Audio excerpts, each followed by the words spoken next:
అమెరికాలో రాజకీయ పరిస్థితులు వేగంగా మారుతున్నాయి. అంటే అవుననే సమాధానాలు వినిపిస్తూ ఉన్నాయి. 6 నెలల ముందు వరకు చెట్టాపట్టాలేసుకుని తిరిగిన ట్రంప్, ఎలన్ మస్క్ మధ్య 15 రోజులుగా వైరం ముదురుతోంది. ఏకంగా అధ్యక్ష పీఠం నుంచి ట్రంప్ ను దించేయాలన్న ప్రయత్నాల్లో ఎలన్ మస్క్ ఉన్నట్లు సమాచారం. అందుకు తగ్గట్లుగానే ఓ ఫాలోవర్ అడిగిన ప్రశ్నకు సమాధానం ఇచ్చాడు ఎలన్ మస్క్. డోస్ బాధ్యతల నుంచి తప్పుకున్న ఎలన్ మస్క్ ట్రంప్ పై నేరుగా ఆరోపణలు చేస్తున్నారు. అమెరికా ప్రయోజనాలు ట్రంప్ పట్టించుకోవటం లేదని, ఆయన్ను విభేదించినందుకు తన ప్రభుత్వ కాంట్రాక్టర్లను తొలగించే అవకాశం ఉందన్నారు ఆయన. ట్రంప్ కు వ్యతిరేకంగా పార్టీ పెట్టడం కానీ, అదే పార్టీలో మరో కుంపటి పెట్టడం కానీ ఎలన్ మస్క్ చేస్తున్నాడన్న అభిప్రాయాలు కూడా వినిపిస్తూ ఉన్నాయి.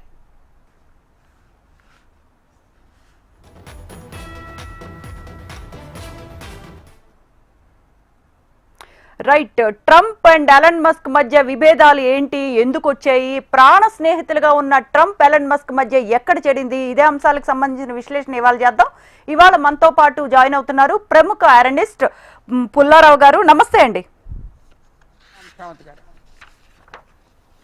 పుల్లారావు గారు నమస్తే అండి, వినపడుతోందా? యా షూర్, వినపడుతోందండి. పుల్లారావు గారు, అసలు ప్రాణ స్నేహితులుగా ఉన్న ట్రంప్ అండ్ ఎలన్ మస్క్ మధ్య ఎక్కడ చెడిందండి? ఎక్కడ చెడిందంటే, ఈలాన్ మస్క్ చిన్న వయసు నుంచి ఒక జీనియస్ సామాన్యమైన వ్యక్తి కాదు. 24-25 సంవత్సరాలకి బిలియనర్ అయిపోయాడు. అతను సైంటిస్టు, చాలా మేధావి అంటే సామాన్య మేధావుడు కాదు, ఈ నాటు మేధావి కాదు, రియల్ జీనియస్ సైంటిస్ట్. ఈ సిస్టమ్స్ అన్నిటికీ అలాంటి వ్యక్తి ట్రంప్తో ఒక 3-4 సంవత్సరాల క్రితం నుంచి కలిశాడు. అతను ప్రెసిడెంట్ అవుతే బాగుంటుందని ఒక దారిలో దిగాడు, సపోర్ట్ చేశాడు. ఆయన రావటం వల్ల మిగతా టెక్నాలజీ వాళ్ళు కూడా పర్వాలేదు అని వచ్చారు. ఎలక్షన్ అయిపోగానే మంచి రోల్ ఇచ్చారు ట్రంప్ ఆయనకి. ఆ రోల్లో వచ్చింది ఏంటంటే, తప్పకుండా ట్రంప్తో ఎక్కువ టైము స్నేహాలు సాగో, ఆయన దగ్గరే వంగుని ఉండాలి. మస్క్ అలాంటి పనిచేసే అవసరం లేదు. తర్వాత మిగతా మినిస్టర్స్తో చాలా తగాదాలు వచ్చినాయి ఆయనకి, చాలా తగాదాలు. ఎందుకంటే ట్రంప్ మస్క్ ఏమన్నావాడు అంటే, నేను నంబర్ 1 అయ్యా, నా మాట వినాలనేవాడు. అది వెళ్ళలేదు. ఉదాహరణ చెప్తున్నా, అక్కడ ఉన్న ఇన్కమ్ ట్యాక్స్ కి హెడ్ని ఆయనే మేనేజ్ చేసి అపాయింట్ చేయించాడు ఈలాన్ మస్క్. చేస్తే అప్పుడు ఫైనాన్స్ మినిస్టర్, ట్రెజరీ సెక్రటరీ అంటారు, ఓపెన్ గా దెబ్బలాడుకున్నారు. మిగతా మినిస్టర్స్ కూడా ఇతను ఇష్టం వచ్చినట్టుగా ఇంటర్ఫియర్ అవుతున్నాడు అని చెప్పటం, ఇదంతా జరగటం అతనికి కొద్దిగా వెనక్కి వెళ్ళినట్టుగా కనపడుతున్నట్టు. రాను డొనాల్డ్ ట్రంప్ ప్రెసిడెంట్ అథారిటీ వేరు కదా, ఆయన కూడా అన్ని పట్టించుకోకుండా చేస్తాడు కాబట్టి తగతా వచ్చింది. అది వచ్చినప్పుడు ఇదేదో సైలెంట్ గా వెళ్ళిపోతాడేమో అనుకుంటే ఇతను వెళ్ళలేదు. ఇతను ఇప్పుడు చూడవలసింది ఏంటంటే, ఒక ట్రంప్ లాంటి ప్రెసిడెంట్ యుఎస్ఏ మీద ఒక బిలియనర్ గొడవ చేయగలదా, చేసి సర్వైవ్ అవ్వగలదా? ఎందుకంటే నిన్నటి నుంచి వస్తుంది డిమాండ్, ట్రంప్ సపోర్టర్స్ ఆయన రాకెట్ బిజినెస్ అంతా క్యాన్సిల్ చేసేయండి అంటున్నారు. పుల్లారావు గారు, సర్వైవ్ అవ్వగలరా అన్న వర్డ్ మనం మాట్లాడుతున్నాము, కానీ మస్క్ అయితే నేను లేకపోతే ట్రంప్ గెలిచేవాళ్ళు కాదు అని మాట్లాడేశారు. కరెక్ట్, అది అయిపోయింది కదా. పాస్ట్ నవంబర్ 5వ తారీఖు 6వ తారీఖు 2024 అయిపోయింది కదా, పని అయిపోయింది కదా. అది చాలా వరకు కరెక్టే, ఆయన లేకపోతే గెలవకపోవచ్చు. కానీ దాని తర్వాత ఎవరి దారి బాలేదు కదా. వీడు ఎన్నోసార్లు చూస్తా, ఒక మంత్రి అవ్వాక ఎవరిని లెక్క పెట్టాడు, ఒక ఎమ్మెల్యే అవ్వాక సాయం చేస్తున్నాం బయట పొమ్మంటాడు. ఇది మనం చిన్న లెవెల్లో చూస్తున్నప్పుడు పై లెవెల్లో ఎంతో చూడం.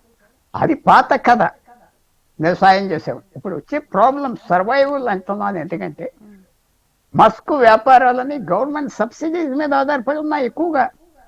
గవర్నమెంట్ వాడికి డబ్బు ఇవ్వకపోతే ఆయన స్పేస్ ఎక్స్ అనే కంపెనీ ఎక్కడి నుంచి డబ్బు వస్తుంది?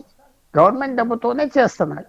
టెస్లా అనే కంపెనీ ఎలక్ట్రిక్ వెహికల్స్, ఇప్పుడు already Trump electric vehicles support చేయనందుకు కూడా తగాదా వచ్చినట్టుగా చాలా మంది అంటున్నారు. టెస్లా పడిపోతుంది. ఈ 2 వ్యాపారాలు ఆల్రెడీ రిస్క్ లో ఉన్నాయి, మిగతాదంతా గవర్నమెంట్ కాంట్రాక్ట్స్.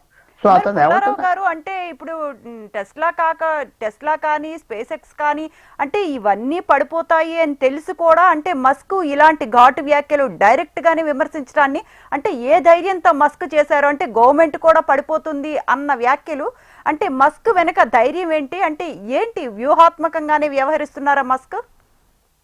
వ్యూహాత్మకంగా పూర్తిగా కాదు, ఇమ్మీడియట్ గా పర్సనల్ గా ఇన్సల్ట్ అవ్వేరు. తర్వాత ఇంగ్లీష్ లో ఒక సామెత ఉన్నది, ఫెమిలియారిటీ బ్రీడ్స్ కంటెంప్ట్.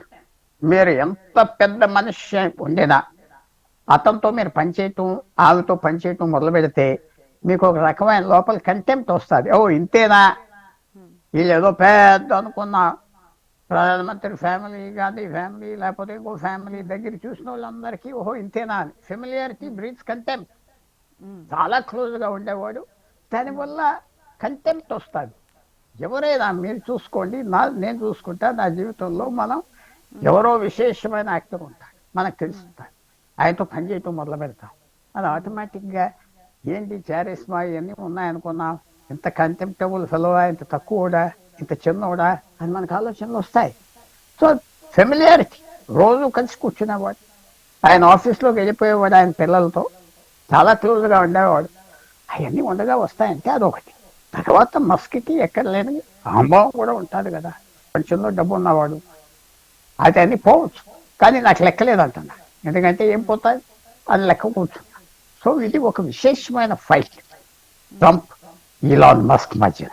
మిగతా దేశాలు అందరూ వచ్చేస్తారు, చైనా వచ్చేస్తారు. చైనా మస్క్ అంటే కొద్దిగా చాలా సాఫ్ట్ కార్నర్, ఆ వ్యాపారాలు చేస్తున్నాడు అక్కడ, ఏ రకంగా వాళ్ళు హెల్ప్ చేస్తారు. ట్రంప్ కూడా వెనక పడిపోయేటప్పుడు వాణిజ్యలో పని అవ్వట్లేదు, ఆర్థిక వ్యవస్థ అమెరికాలో దెబ్బతింటుంది, కాంట్రవర్సీస్లో పడ్డాడు. కానీ ఆయన యుఎస్ ప్రెసిడెంట్, పవర్ఫుల్ ప్రెసిడెంట్, ఎవరిని లెక్క పెట్టాడు.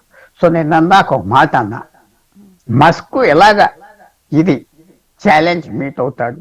మస్క్ ఇంత ఈజీగా నోరు పారేసుకున్నాడు, ఛాలెంజ్ చేస్తున్నాడు, నువ్వు ఎంత అంటున్నాడు, నువ్వు తర్వాత ఒక సెక్స్ స్కాండల్లో కూడా నువ్వు ఉన్నావన్నాడు. మీరు మర్చిపోయారేమో, ఎప్స్టైన్ సెక్స్ స్కాండల్ చాలా పెద్ద స్కాండల్, అమెరికాలో పెద్ద ఛార్జ్ చేశాడు నిన్న ఆయన మీద, ట్రంప్ మీద. ఇవన్నీ చేసాక ట్రంప్ యాక్షన్ తీసుకోవాలి. ఏం యాక్షన్ తీసుకుంటా చూద్దాం. యాక్షన్ తీసుకోకపోతే భయపడిపోడంట, యాక్షన్ తీసుకుంటే ఎలాంటి పరిణామాలు వస్తాయి మనం చెప్పలేం కదా. యాక్షన్ తీసుకుంటే పరిణామాలు వస్తాయి, యాక్షన్ తీసుకోకపోతే పరిణామాలు వస్తాయి, ఎలాగ. సో ఇది చాలా ఇంట్రెస్టింగ్. మస్క్ డ్రామా, ట్రంప్ ఒక డ్రామా కింగ్ అంటే చాలా ఎక్స్ లో చాలా అనేసారు, డ్రామా కింగ్ అని కూడా అనేసారు ట్రంప్ ని. అన్ని అన్నాడు, రాబోయే రోజుల్లో ఇంకా తిడతాడు. కాస్త అంటే బిల్లు కోసం ట్రంప్ నేను కొంచెం అంటే బాధపడ్డాను అని మాత్రమే ట్రంప్ ఇంకా ఆచితూచి వ్యవహరిస్తున్నట్టు అనిపిస్తోంది పుల్లారావు గారు మనకి.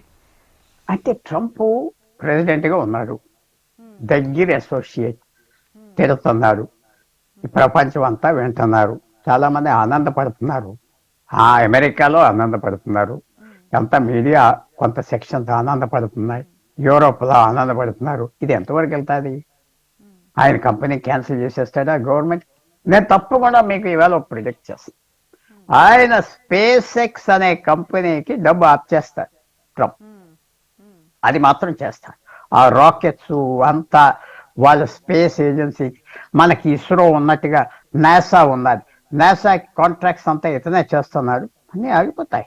యాక్షన్ తీసుకుంటాడు ట్రంప్, సామాన్యమైన కాదు, తీసుకోకపోతే భయపడ్డాడు అంటాడు. సో ఇదంతా ఎంతవరకు వెళ్తాది అంటే ఇద్దరు తగ్గడు, మస్క్ తగ్గడు. మస్క్ అవమానం పడిపోయాడు, బయటికి వెళ్ళిపోయాడు, వెళ్ళొద్దని చెప్పలేదు, నేను వెళ్ళిపోతానంటే వెళ్ళొద్దని లేదు, అది కూడా ఉన్నాయి. వెళ్ళొద్దు, నువ్వు ఉండాలి అని పోతే పోయేది అని సాఫ్ట్గా వెళ్ళిపోతున్నాడు అనుకున్నారు. ఏదో గొడవలు కొద్దిగా ఉంటాయనుకుంటున్నారు.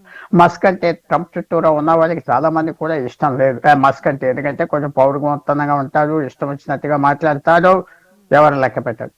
ఒకటి శ్రావంతి గారు, నార్మల్ బిజినెస్ మ్యాన్ భారతదేశంలో అమెరికాలో అధికారం మొదలు కొంచెం తల ఉంచుకుని తిరుగుతూ ఉంటారు, ఏదో చేస్తారు. భారతదేశంలో చూస్తున్నాం కదా, వేల లక్షల కోట్లు ఉన్న వాళ్ళు కూడా లొంగొని తిరుగుతూ ఉంటారు, రాజకీయ నాయకులు తిరుగుతూ ఉంటే జవాబు చెప్పడం. ఇతను అలాంటి వాడు కాదు కదా. మస్క్ ఎంటర్ప్రెన్యూర్, చిన్నప్పటి నుంచి సక్సెస్ ఉన్నాడు, బ్రిలియన్ ఫెలో, అన్ని పవరు పవర్ ఎక్కడ పనిచేస్తుంది తెలుసు, చేతిలో ట్విట్టర్ ఉన్నది, సోషల్ మీడియా ఒక కింగ్ లాగా ఉన్నాడు, ఇవన్నీ ఉన్నాయి. సో ఎంతవరకు వెళ్తాడు ట్రంప్ మీద, ఎంతవరకు అల్లరి చేస్తాడు, ట్రంప్ ఏం చేస్తాడు, ఎంత ఒక పెద్ద విషయం. కానీ ట్రంప్ దగ్గర వచ్చింది ఏంటంటే, నేను ఒక పెద్ద ఆర్టికల్ చదువుతున్నా, న్యూయార్కర్ అనే ఫేమస్ మ్యాగజైన్. అతని దగ్గర బలం ఏంటంటే షేమ్లెస్నెస్ అన్నారు. సిగ్గున్నది, అది సిగ్గులేనివాడికి అదొక పెద్ద యాసెట్. నిన్న రష్యన్ ప్రెసిడెంట్ అతను అమ్మా షేమ్లెస్నెస్ అసెటా, పెద్ద యాసెట్. ఎవరికైనా ప్రజల్లో అది పెద్ద యాసెట్, పొలిటీషియన్కి యాసెట్. షేమ్లెస్నెస్ ఉంటే పట్టించుకోం. నేను ఫెయిల్ అవ్వలేదయ్యా, నేనే పాస్ అవ్వాను అంటున్నాను. వ్లాదిమిర్ పుతిన్ యుక్రెయిన్ యుద్ధం ఒక్క రోజులో ఆప్ చేస్తా అన్నాడు. నేను ఏమన్నాడు, ఇది ఇప్పుడే ఆగేటట్లేదు, ఇద్దరు ఎదవలు అన్నాడు. పట్టించుకోలేదు. అది వదిలేసి ఇంకో చోటకి వెళ్ళిపోయాయి. రోజు మీడియాను కలుస్తాడు. అది ఏం చేస్తారు, మీడియాలో సబ్జెక్ట్ మార్చేస్తారు. ఆ యుక్రెయిన్ ఫెయిల్ అయిపోయేది, ఒక్క రోజులో ఆప్ చేస్తాను అంటే దాని ఊరికనే అన్నా, అది చావనే ఉన్నా అంటున్నాడు. అది మారిపోయింది. చైనా అసలు హతమార్చేస్తా అన్నాడు. చైనా చెప్పింది అన్నీ నిన్న చైనీస్ ప్రెసిడెంట్ జీ జిన్పింగ్ తో 2 గంటలు మాట్లాడి, బాబు నీకేం కావాలి చెప్పు, అన్నీ చేస్తా. అది వైట్ హౌస్ కి ఇన్వైట్ చేశాడు. నేను చైనా వెళ్తా అన్నాడు. అంతా లొంగిపోయాడు. అది లొంగిపోయిన కూడా పట్టించుకో. అందువల్ల ట్రంప్తో యుద్ధం కష్టమేమో మస్క్కి. చూడాలి ఎంతవరకు వెళ్తారు ట్రంప్. అదే పుల్లారావు గారు అర్థం కావట్లేదు, ఎంత కష్టమైనా ఎందుకు అంటే, ఇప్పుడు మనకి జేడీ వ్యాన్స్ ని కూడా ఈ సీన్ లోకి లాగారు. అంటే పడిపోతుంది, ఇంకొక అధ్యక్షులు వస్తారు అంటే ఏంటి, ఎక్కడ వరకు వెళుతుంది అంటే, ఇప్పుడు మనకి ట్యాక్స్ బిల్లును వ్యతిరేకించినందుకే, అంటే ట్యాక్స్ బిల్లు ఇష్టం లేకనే ఇంత చేస్తున్నారా మస్క్?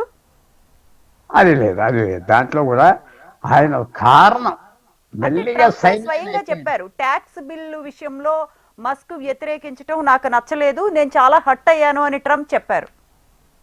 అది వంక. నిజం ఏంటంటే, ఒక నెల బట్టి ఇతను ఎలా తప్పించాలి, ఎలా బయటికి పంపాలి, చాలా టెన్షన్ వచ్చేస్తుంది ఇతని గురించి. తర్వాత మనకంటే అసమానం నన్ను గెలిపించేది అంటున్నాడు ప్రజల దగ్గర, ఇవన్నీ అసహ్యంగా ఉన్నది. ట్రంపే బాగా తన డప్పు తను కొట్టుకుంటారు అంటే ట్రంప్ కి మొత్తం అడ్డుకట్టు వేస్తున్నట్టుంది. అంటే మన పాకిస్తాన్ అండ్ ఇండియా కాల్పుల విరమణ కూడా నా మూలంగానే ఆగింది అని ట్రంప్ చెప్పుకోవటం. నా మూలంగా ఆగింది అంటాడు, రోజు అంటాడు. మరి ఎవరేం చెప్తావు, వాళ్ళని కాదంటే మరి తిడతాడు. సో అందువల్ల మన సౌత్ ఆఫ్రికన్ ప్రెసిడెంట్ వచ్చి అక్కడ కూర్చోబెడితే 1 నెల ముందల ఇలాన్ మస్క్ చెప్పాడు, తెల్లవాళ్ళందరినీ చంపేస్తున్నాడు అని ఫిలిం తీసుకొచ్చి చూపెట్టారు. వాళ్ళు అవమానం చేసి పంపించేశారు. ట్రంప్ ఏం లెక్క పెట్టలేదే. నువ్వు అన్ని పెద్ద మాటలు చెప్తావు, మా డబ్బు కావాలంటావు, తెల్లవాళ్ళందరినీ తెలుస్తున్నావు, తెల్లవాళ్ళని చంపేస్తానంటున్నావు, ఇదిగో నువ్వు అన్న మాటలను చూపెట్టేటప్పటికి వాడు ఎక్కడ పారిపోవాలో తెలియదు. వైట్ హౌస్ లో సౌత్ ఆఫ్రికన్ ప్రెసిడెంట్. సో ఎంత ట్రంప్తో ఏంటంటే ఫుల్ అథారిటీ వాడతాడు, ఏం లెక్క పెట్టాడు, ఫుల్ కాన్ఫిడెన్స్ ఉన్నది. ట్రంప్కి మస్క్ లాగా చిన్నప్పటి నుంచి ఒక బిలియనర్ లాగా ఉన్నాడు కాబట్టి, న్యూయార్క్ లో ఉన్నాడు కాబట్టి అందరూ లోకువ, అందరినీ మేనేజ్ చేయొచ్చు అని ఉన్నారు. తర్వాత మీడియాలో పెద్ద ఫిగర్ 40 సంవత్సరాలు బట్టి 35 సంవత్సరాలు బట్టి ట్రంప్ పెద్ద ఫిగర్ అమెరికన్ మీడియాలో. ఆయనకి పెద్ద మీడియా చారిస్మా ఉన్నది. ఒక షో ఉండేది, 15 సంవత్సరాలు చేసేది ఆ షో, పాపులర్ షో, ఇవన్నీ ఉన్నాయి అతని దగ్గర. సో ఇప్పుడు మనం ఎలా చూడాలంటే, యుద్ధం ఎక్కడ ఆగిపోతుందంటే, మీరు నన్ను అడిగితే ట్రంప్ ప్రెసిడెంట్ గా ఉన్నాడు కాబట్టి మొదలు వెళ్ళిపోతా ఉంటాడు. ఈలాన్ మస్క్ ని ఏ రకంగా దెబ్బ కొట్టాలో ఆలోచిస్తాడు, చేస్తాడు, ఊరుకోడు. భయపడతాడా, తగ్గుతాడా ఈలాన్ మస్క్, ఏమన్నా క్లెవర్ గా డిప్లొమసీ వాడతాడా ట్రంప్, నాకు అది కనపడట్లేదు.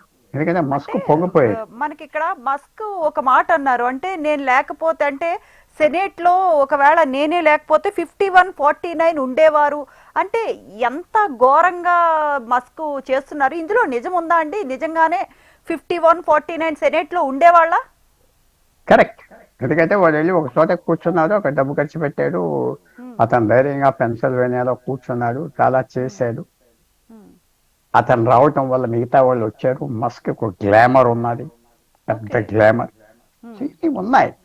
కానీ ఎవరు వల్ల గెలిచారు, ఎవరు నిజం ఉండదన్న, అబద్ధం లేదంటాను, కొంత సత్యం ఉండొచ్చు అంటున్నా. నిజం అబద్ధం అది క్లియర్ కాదు, ఇప్పుడు గ్రే ఏరియాలు ఉంటుంది. నల్ల లేదు, తెల్ల లేదు, గ్రే. ఆ నిజమే ఏంటో మనకే తెలియదు. అందువల్ల మనం ఎక్కడైనా ఎవరి లైఫ్ లో అయినా అంతా తెలియదు కదా, గ్రే ఏరియాస్ ఉంటాయి. వాళ్ళిద్దరి మధ్యన ఇంకా గ్రే ఏరియాస్ ఏమున్నాయి, ఇంకా ఏమంటాడు. అన్నిటికంటే పెద్ద చార్జ్ నన్న బ్రైన్ ఎప్స్టైన్ ఫైల్లో ఉన్నాడు ట్రంప్ అన్నాడు మస్క్. జ్ఞాపకం పెట్టుకోండి, బ్రైన్ ఎప్స్టైన్ ఫైల్లో అది ఆ పెద్ద స్కాండల్. అది బిల్ గేట్స్ ఉన్నాడని, ఇది ఉన్నాడని 5-6 సంవత్సరాలు 10 సంవత్సరాలు జరుగుతుంది. నిజమాబద్ధమో మనకి తెలియదు. మస్క్ అన్నాడంటే అతని చేతిలో కొద్దిగా ఇన్ఫర్మేషన్ ఉన్నదా, అది వాళ్తాడా, అది అల్లరి చేస్తాడా? నిన్నటి నుంచి ట్విట్టర్లో కొద్దిగా అల్లరి అవుతుంది. 40 సంవత్సరాలు 35 సంవత్సరాలు ట్రంప్ చేసే పనులని కొద్దిగా చెప్పలేము. తర్వాత ఇంకోటి కూడా మీరు జ్ఞాపకం పెట్టుకోండి, అమెరికాలో ఒక బిలియనర్ అనేవాడు ఇలాంటి పనులు చేస్తాడు కదా, తప్పేంటి అంటారు. అందువల్ల అది బిలియనర్కి 10 పెళ్లిళ్ళలోని 5 పెళ్లిళ్ళలోని 20 మంది పిల్లలు ఉన్నారు, ఎవరు పట్టించుకోరు. అలాగుంటారా, గొప్పోళ్ళు కదా అని కామన్ పీపుల్ చాలా ఆనందపడతారు. వాళ్ళ జీవితాలు చూసి, వాళ్ళ కాంట్రవర్సీస్ చూసి చాలా ఆనందపడతారు. అది మనం కూడా అలా ఉంటే బాగుంటుందని ఒక కంపారిజన్ కూడా మెంటల్గా ఉంటుంది. సో ట్రంప్ మీద మస్క్ గెలవలేదని నేను భావిస్తాను. ట్రంప్ ఎందుకంటే ముందరగా వెళ్ళిపోతాడు, ఫుల్ స్పీడ్తో వెళ్ళిపోతాడు. ఇతను ఎంతవరకు వెళ్తాడు, ఎలా రియాక్ట్ అవుతాడు, ఏం చేస్తాడు చూడాలి. అంత సింపుల్గా ఈ ఫైట్ అది ముందల నుంచి అనుకున్నది ఏంటంటే మస్క్ కూడా ఇంత అగ్రెసివ్గా వచ్చేస్తాడని నేను ఎప్పుడు అనుకోలేదు. అంత అగ్రెసివ్గా వచ్చేటంటే అంత హర్ట్ ఉంటుంది అతని ఈగో. అతను కూడా జైగాంటిక్ ఈగో. అతని ఈగో కూడా ట్రంప్ ఈగో, అంత పెద్ద ఈగో.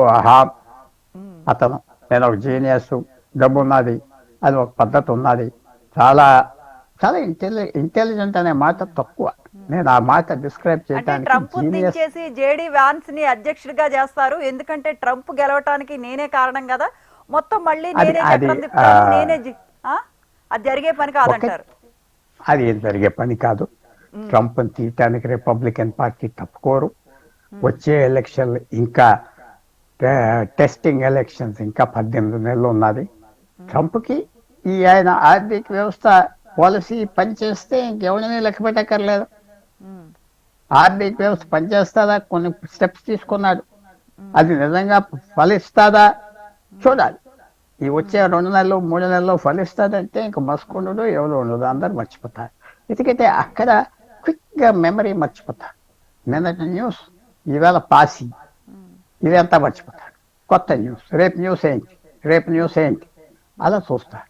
అంత ఫాస్ట్గా మర్చిపోతారు. కాబట్టి ఇంకా మనం ఒక కాంక్రీట్గా మస్క్ దెబ్బ కొట్టేస్తాడు, ట్రంప్ తింటాడంటే నా బెట్. అంటే పుల్లారావు గారు, మనకి చాలా క్వశ్చన్స్ వస్తూ ఉన్నాయండి. అంటే భారత్ కి దగ్గర అయ్యేందుకే మస్క్ ప్రయత్నాలు చేస్తున్నారా, అంటే ఢిల్లీలో ఇస్కాన్ ఆలయంలో పూజలు చేశారు మస్క్ తండ్రి, అంటే చాలా క్వశ్చన్స్ మనకి ఉత్పన్నం అవుతూ ఉన్నాయి. అంటే ఇప్పుడు పాకిస్తాన్ ట్రావెల్ బ్యాన్ విధించకపోవటం కూడా దీనికి ఒక కారణమేనా, అంటే ఏవేవో క్వశ్చన్స్. అంటే ఇప్పుడు అగ్రదేశంలో ఇద్దరు అంటే స్ట్రాంగ్ పర్సనాలిటీల మధ్య వార్ జరుగుతున్నప్పుడు మొత్తం ప్రపంచం దృష్టి అంతా వీళ్ళ మీదే ఉంది. కరెక్ట్. ఎందుకంటే ఈవేళ సెలబ్రిటీసే కదా ప్రపంచం, సెలబ్రిటీసే కదా. ఎవరైతే మీడియాలో వచ్చి అటెన్షన్ పుల్ చేస్తాడో వాడే గొప్పవాడు. వాడి బ్రాండ్ వాల్యూ అంటాం మనం అడ్వర్టైజింగ్, బ్రాండ్ వాల్యూ. ఒక టూత్ పేస్ట్ ఉన్నది, ఆ పేరు చెప్పొచ్చో లేదో, కోల్గేట్, బినాక, ఏదో ఒకటి అనుకోండి. మళ్ళీ అది ఎక్కడ చేశారో చూడం కదా, కొట్లోకి వెళ్తే అది కనపడితే కొనేస్తాం కదా, అది బ్రాండ్ వాల్యూ. ఆ బ్రాండ్ అది వియట్నాంలో చేశారా, అది అమెరికన్ బ్రాండ్ అయినా ఎక్కడ చేశారు. సో బ్రాండ్ ఉన్నది, ట్రంప్ ఉన్నది, మస్క్ ఉన్నది. వాళ్ళిద్దరికి సొంత బ్రాండ్. ఏదో చేస్తూ ఉంటారు, ఏదో స్కాండల్ ఉంటుంది, ఏదో అల్లరి చేస్తుంటాడు. ట్రంప్కి ఎలాంటి పర్సనల్ లైఫ్ ఉన్నదో ఇలాన్ మస్క్ ఇంకా ఎక్కువ లైసెన్షియస్ లైఫ్.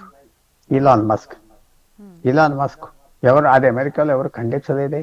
ఆయన ఇష్టం వచ్చినట్టుగా బ్రతుకుతున్నాడు.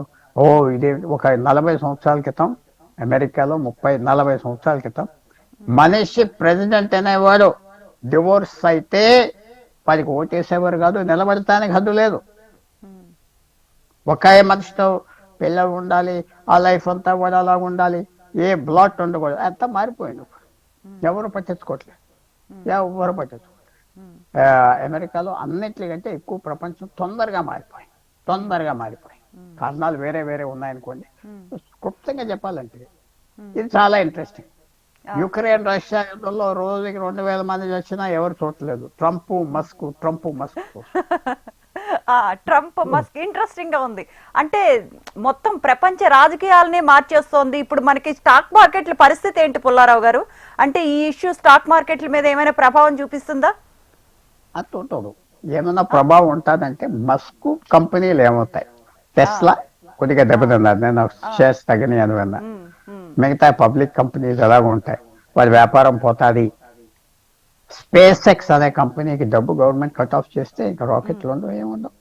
అతను చేయగలిగింది ఏం లేదు. కానీ చేస్తాడా, చేయగలరా, కోర్టుకి వెళ్ళి ఆర్డర్ తెస్తాడా మస్క్, ఇవన్నీ చూడాలి.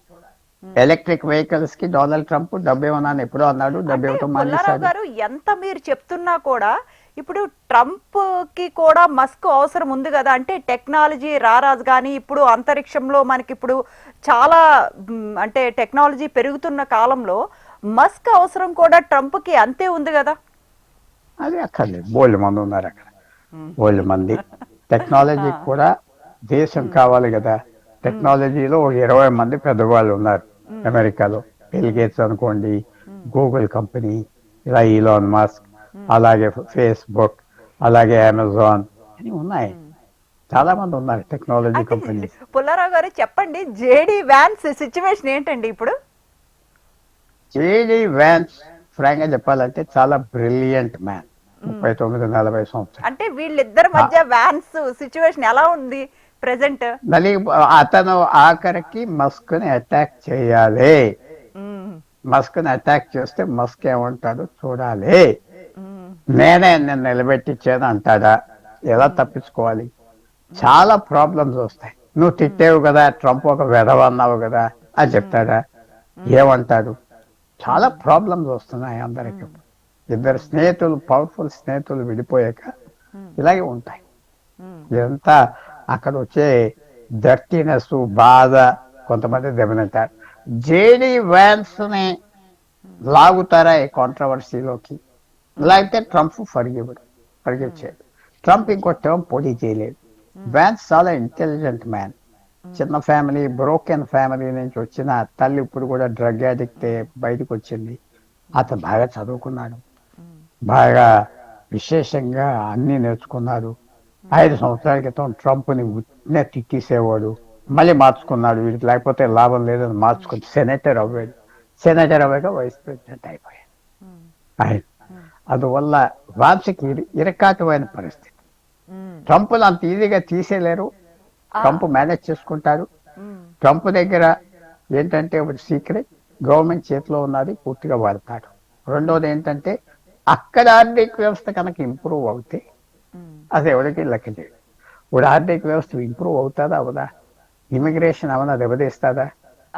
ఈ ట్రేడ్ పాలసీస్ ఏమన్నా దెబ్బతీస్తుందంటే కొంతమంది దెబ్బతీస్తుంది ఆల్రెడీ అమెరికా మీద అంటున్నారు. కానీ చైనాతో మళ్ళీ లొంగిపోయాడు ట్రంప్. చైనాతో సంబంధం పెట్టేసుకున్నాడు. అది మర్చిపోదాం, ముందరికి వెళ్ళిపోదాం, ఉండినట్టుగా ఉండదే అన్నారు. ఇవన్నీ ట్రంప్ కూడా కాంప్రమైజ్ అవుతాడు. చైనా వాళ్ళు కూడా ట్రంప్ మీద కంటే మస్క్ మీద కొంచెం ఎక్కువ ఫేవర్ గా ఉన్నట్టు అనిపిస్తోంది మనకి. ఉండినా వాళ్ళ అథారిటీలో ఎవరు ఉన్నారో వాళ్ళతో డీల్ చేస్తారు. మస్క్ పుల్లారావు గారు డోజ్ నుంచి అంటే ఎందుకు మస్క్ బయటకు వచ్చారు? లేకపోతే పదవీ కాలం పూర్తయిందా? అసలు ఏం జరిగింది డోజ్ నుంచి బయటకు రావడానికి? ఇప్పుడు అన్ని రోజుల్లో ఉంటాను అన్నాడు కరెక్ట్ గానే. తర్వాత నా వ్యాపారం కూడా పోతుంది అన్నారు. తర్వాత డోజ్ మీద చాలా మిగతా మినిస్టర్స్ చాలా అల్లరి చేస్తున్నారు, ఇది ఆప్ చేయాలి, వద్దు ఇద్దు అని. సో అదొక రకంగా అది ఫెయిలియర్ అయిపోయింది అది డోజ్ అనేది. ఎందుకంటే గవర్నమెంట్ తగ్గించలేకపోతున్నారు. కొన్ని తగ్గించారు అనుకోండి, మిగతా తగ్గించలేకపోతున్నారు. ట్రంప్ మస్క్ అనుకున్నట్టుగా అవ్వలేదు. ఎన్నో కారణాలకి బయటకు వచ్చేసాడు, ఒక కారణం కాదు. అసలైంది నేను అనుకుంటున్నా టెంపర్మెంట్ కుదరలేదు, పర్సనల్ ఈక్వేషన్ కొద్దిగా పాడైపోయింది. పర్సనల్ ఈక్వేషన్ పాడైపోవడం అంటే ఎన్నో కారణాలు, మనకి తెలియని కారణాలు ఉంటాయి వెనకాల సరిగ్గా. ఎన్ని కుట్రలు ఉంటాయో తెలియదు. మస్క్ ని బయటకు పంపాలని చాలా మంది కుట్రలు చేసి ఉంటారు. ట్రంప్ చుట్టూరా ఉన్న వాళ్ళంతా మాటలు మోస్తుంటారు, అబద్ధాలు మోస్తుంటారు, ఇవన్నీ కుట్రలు. ఒక రాజు దగ్గర రాజు కోర్టులో అన్ని జరిగేది కన్స్పిరసీస్, కుట్రలే, అన్ని అబద్ధాలే. అంతా ఏ కోర్టు అయినా ఎక్కడైనా చూస్తే ఎక్కువ కుట్రలు ఉంటాయి. ఎక్కడైనా ఒక పెద్ద మనిషి, ఒక ముఖ్యమంత్రి ఉండినా, ప్రధానమంత్రి ఉన్నా చుట్టూరా కుట్రలు జరుగుతూ ఉంటాయి. ఎవరిని రానివ్వకుండా చూడాలి, కొంతమంది ఉన్న వాళ్ళని పంపించాలి, అబద్ధాలు ఆడతారు, విరోధులు తీసుకొస్తారు. ఇవన్నీ మామూలే, మానవత్వం వచ్చినాయి. నిన్న మొన్న ట్రంప్ను మస్క్ చేసిన కాదు. అన్నిటికంటే ఏంటంటే అంటే ఇప్పుడు అబద్ధం మీరు అనేది చెప్పిన ఇవాళ దాన్ని బట్టి ఏంటంటే ఇప్పుడప్పుడే గవర్నమెంట్ చేంజ్ అయ్యే అవకాశం లేదు. జేడీ వ్యాన్స్ అస్సలు లేదు. ట్రంప్ తప్పించి జేడీ వ్యాన్స్ కూర్చునే అస్సలు అవకాశం అసలే లేదు. కానీ అస్సలు వీళ్ళిద్దరి మధ్యలో జరుగుతున్న ఈ వైరం అనేది అంటే ఆ అదర్ కంట్రీస్ అంటే ఇంక్లూడింగ్ భారత్ తో సహా ఏమైనా ప్రభావం అంటే నెగిటివ్ ప్రభావం చూపించే అవకాశం కనిపిస్తోందా? ఎందుకంటే అగ్రరాజ్యంలో ఏ ఇష్యూ జరిగినా ఇతర దేశాలన్నిటికీ అప్లై అయిపోతూ ఉంటుంది. మనకి అంత పెద్ద భారతదేశం పెద్ద ముట్టుకునేది ఏం లేదండి. హ్మ్. భారతదేశం ఏదో వస్తాయి, గొడవలు జరుగుతాయి, ఇమిగ్రేషన్ గొడవలు జరుగుతాయి, వెళ్ళకపోతే వెళ్ళరు. 1,00,000 మంది వీసాలు ఇవ్వకపోతే ఇదే మునిగిపోదు భారతదేశం. భారతదేశం ఆ స్టేజ్ దాటిపోయింది. 1980 ఎప్పుడైతే భారతదేశం తిండిలో సఫిషియెంట్ అయిపోయిందో ఇంకెవడి మీద లెక్కలేదు. ఇప్పుడు మన అవసరం ఉంటే వాడుకుంటున్నారు. ఫర్ ఎగ్జాంపుల్, ఈ గత 20 సంవత్సరాలు 30 సంవత్సరాలు సాఫ్ట్వేర్, కోడింగ్, ఐటీ వల్ల భారతదేశం పైకి వచ్చింది. కొత్త టెక్నాలజీస్ వస్తాయి, ఆర్టిఫిషియల్ ఇంటెలిజెన్స్ వస్తాయి. మన ప్రభుత్వాలు సరిగ్గా అవన్నీ మేకప్ చేసి క్వాలిఫికేషన్ తీసుకొచ్చేస్తే మన వాళ్ళకి ఎవడు అక్కర్లేదు, మనమే అందరికి కావాలి. అందువల్ల అది మన చేతిలో ఉన్నది. మన ఫ్యూచర్, భారతదేశం ఫ్యూచరు, మన ఫ్యూచరు మన చేతిలో ఉన్నది. అక్కడ ఎవరో పాలసీలు మార్చుకున్నా, ఏదో మాట అన్నా జరిగే పని కాదు. అదేదో మీడియాలో ఇలా తిట్టాడా, అలాగన్నాడా, అదంతా వేరు. ఉదాహరణ చెప్తున్నా మీకు, ఇవాళ పాకిస్తాన్ భారతదేశం మధ్యన వాళ్ళ జనరల్స్ చూశారు, మన జనరల్స్ చూశారు. మన జనరల్స్ మొహంలో ఎంత కాన్ఫిడెన్స్, ఎంత తెలివితేటలు, ఎంత డెప్త్ కనపడింది వాళ్ళ మీడియా ఇంటర్వ్యూస్ లో. కరెక్ట్. పాకిస్తాన్ జనరల్స్ లో ఏం కనపడింది? చైన్ యుద్ధాలకి మెడల్స్ పెట్టుకుని భుజాల మీద తిరుగుతున్నారు. అంటే మనతో కంపేర్ చేసుకోవటం చాలా కష్టం. అవును. భారతదేశం ఫైనల్ గా పుల్లారావు గారు ఫైనల్ గా చెప్పండి, అంటే వీళ్ళిద్దరి మధ్య గొడవ సద్దుమణిగే అవకాశం ఉందా? లేదు, ఇంకా తెగిపోయింది చాలా వరకు. ట్రంప్ ఫర్గివ్ చేయడు, మస్క్ ఫర్గివ్ చేయడు, మళ్ళీ కలవరు. రైట్ అండి. ట్రంప్ ఎప్పుడు కలుస్తాడంటే మస్క్ వల్ల అతనికి పని అవుతాదంటే మళ్ళీ మ్యాచ్అప్ అయిపోతాడు. ఏం పట్టించుకోడు, ఏం పట్టించుకోడు. ఎనిమిటీ లేదు, ఫ్రెండ్స్ లేదు, ఇలా చేతిలో పీస్ చేసేస్తాడు. ఓకే, ఓకే, రైట్ అండి. Thank you so much Pullarao గారు. Thank you so much for joining and giving your valuable insights.